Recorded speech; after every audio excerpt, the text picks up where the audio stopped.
So as I mentioned, I grew up a nice Jewish girl in Miami. So this is what I thought Christmas looked like for the first 18 years of my life. Mall Santa. Perfect storybook trees. This one was silver.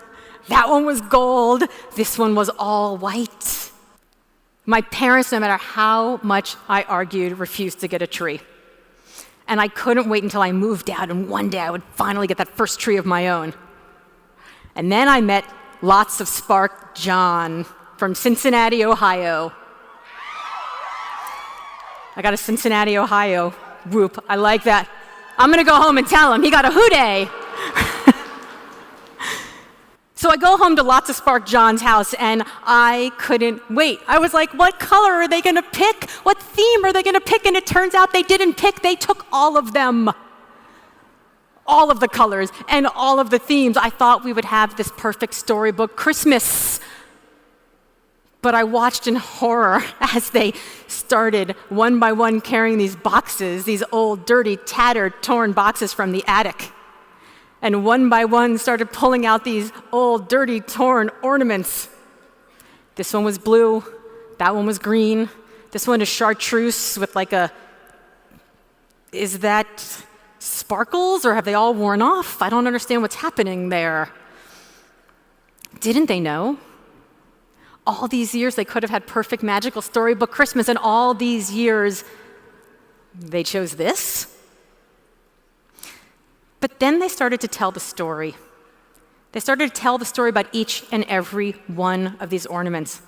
Do you remember great Aunt Helen who made this for you when you were first born? Do you remember when we tried to pick out an ornament and it took us an hour in the store in Niagara Falls? Do you remember when your team won that championship and we got this ornament? And they started to tell the story after story after story of these imperfect, mismatching, horrible, ugly, personalized ornaments, and I fell in love. I fell in love. And I'm proud to say it's been over 20 years and 20 trees since, and our own ornament collection at home has gotten more and more mismatched and ugly and personalized and perfect.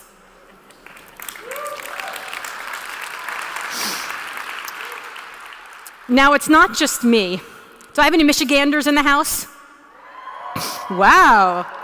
Take that, Ohio. Michigan's kicking your butt.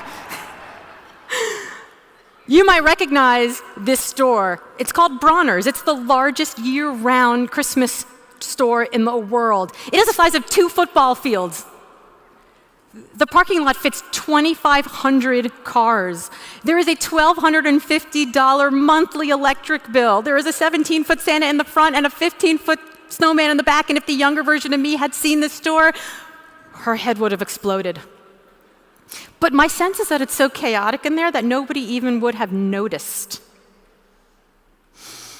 Bronner sells 2 million ornaments every single year.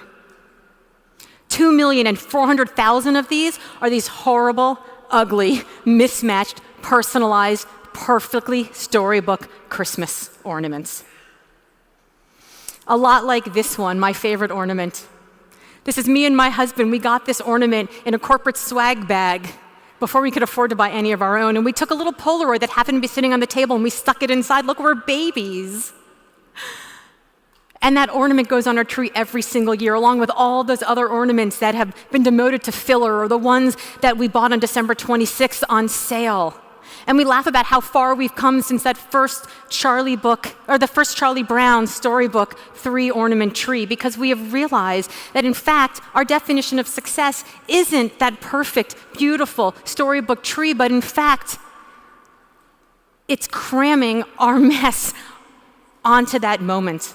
Because meaning matters. And that means we gotta just peace out on everybody else's definition, because when we get rid of everyone else's definition of success, we make space for our own.